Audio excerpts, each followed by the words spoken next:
Jesse, how are you? Hi, Jeff. How are you? I'm good. I'm good. Hey, I've made it no secret that I'm in love with this car. Oh, thank you. Personal reasons. I love the 61 Chevys for one, and the Phantom wagons. Well, you know I'm a fan of those. Yeah, that's right. Absolutely. Started up with smoothing out the lines of the 61 and everything, and lengthening the hood, and cleaning up the cowl area on this thing, and the backs of the fenders. You know, on these, the hood lines and all, they'll make some weird angles and so forth. So we tried modernizing that and getting a modern flair in it, and so making them a sport wagon out of this. You know, back in the early 60s they had a lot of utilitarian type wagons, so we figured, what if they had a sport one with a big engine, manual transmission, and you know, something that might have a little more of a spirited drive, but you could still use it. Still follows GM's idea from the 50s of the Nomads, is what I'm thinking, yeah, right? Yeah, and so we thought, well, what if they maybe floating around in a concept back room of GM, let's play around with some of our newer models after the Tri-5 era and see what we come up with. And they pulled some of those styling cues, maybe some of the more modern styling cues that they had from GM, maybe they were thinking about, like hidden wipers under the hood and so forth, that come in some of the later models. The motor is a real 409, base coat, clear coat, the block, everything slicked and painted with a Glasurit 90 line. And I see that that's a satin finish, which I really like on an engine. Tell me a little bit about that. It's a 55 line that we're using with them, and then the gloss is actually the 460 clear over top of it, but the base coat is the same, and it's the same color on both of them. So. What I like is the way that once you've painted it with the satin clear, everything just looks that much smoother. Yeah, it's just a nice, soft visual texture on the motor, and it's a nice complement to the shine on the car. With running the block, we've had this car running quite a bit, actually. The durability is there, and the product we're putting on it and everything else, so it's a good complement to all of those hours put into prior to the top coating on it. So, yeah. I really like your consistent detail work here with the sheet metal under the hood. Thank you. That was a pattern we wanted to follow, and it goes kind of underneath the car as well, and it turns into like a square, offset square detail around between the frame rails and so forth under the car. Just a little visual treatment to smooth out some of it. But the idea of how tricky it is to just taper the line from a flush into a reveal and then flush again, make them all line up. That's a lot of control with the pull max and bead rollers and all that stuff in the sheet metal. On the interior of the car, we pride ourselves with trying to match the leather and the sheen whenever we paint the pieces. So these pieces are all sheet metal pieces that have all been painted, and part of the dash is, but yet that cove is covered in leather. Wow. And so we wanted to have a real consistent sheen match to the leather versus the paint, and so it's kind of flawless, and you don't see that difference in those. So it does blend. And super. And the Glasurit helps us get that done as well. So with their 55 clear. This is the kind of detail that not everybody in our industry can achieve. Yeah, we have a lot of fun with all the little details, from the little fender spears being lit up, and I have a lot of fun with lighting and billet pieces that stack up, or acrylic pieces we've machined or 3D printed, and have just a lot of different processes that were afforded to our industry now that makes it a lot easier. True story. And so, man, it kind of opened up this big world where we can run with it. And testing ourselves. Exactly, yeah. Every time something like that comes along and you can incorporate it into a great build, that's right. And we sure build better product.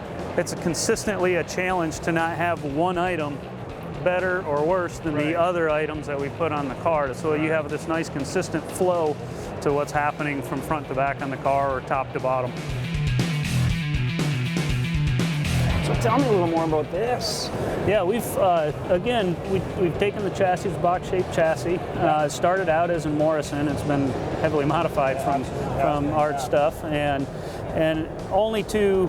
It's been not for the functionality of it, but for the visual aspect of it. So, you know, we just want to clean it up, and again, it falls in that realm of not stopping on one spot or another. So we try and make it consistent, and as you do in your builds too. I mean, it's just that consistency there lets it flow, and it doesn't draw your eye to one thing that may stand out. So, and yet there isn't a detail about this car that hasn't been addressed. Yeah. Everything looks perfect. Yeah, you try and you kind of detail every part as you're showing that one piece, and then you bolt it on as a whole, and then it becomes a whole, and you're ready to hopefully go to the show. It's nice that you made it sound that simple, but to be realistic, how many times do you figure we disassemble and reassemble a car to get that fitment to this quality? 40 times, 50 times? Sometimes hundreds. Right, hundreds is... Sometimes you put a wheel in and take it out. You just haven't lost track of your attention to detail, though. It's absolutely stunning on every level.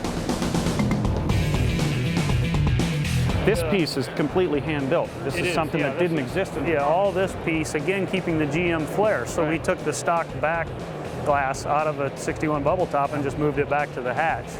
And then, again, pulling some cues from the the Nomads and so forth, and putting those in there, and then hand fabricating all this back hatch, and the whole back end of the car has all been reworked as well to be able to get a nice profile to the car. This car is licensed to ready. We could drive it out of here and go home if we didn't want to hurt it with all the road salt. But I bet there's not a lot of grade 8 cars that can say no, and huge hurdle for us to get over. But that was a big request of Joe Horace being the owner, and tackled that for him. So made it a priority, really. That's right. Yeah. Totally different ends of car building all in one place. I see a lot of body work. Metal panels that have been painted. I see leather, so it's an upholstery guy. I see machining. I mean, these to anybody else would look like a normal piece, but when you see the taper at the very end of it and how much work went into that kind of little detail, it's beautiful how you've just amalgamated everything together. And we tried to keep a consistent visually with all the crowns of the seats and the crown of the dash, and looking all the way forward, and then the shape of the gas neck, and all the way to the front. We've tried to plan and think out visually everything that goes into the car. Yeah, your fit and finish is second to none. People think that black cars are the hardest to paint. And I'm always the guy to say, you know what? That's an old rule. I think white cars are the absolute hardest. They are. Getting color match is near impossible. It is. If you have one little speck of dust fall into one of those layers of paint or in the clear, yes, that's right. You can't color sand that out. It's going to show up. And this car looks absolutely perfect. So thank you. How did that go?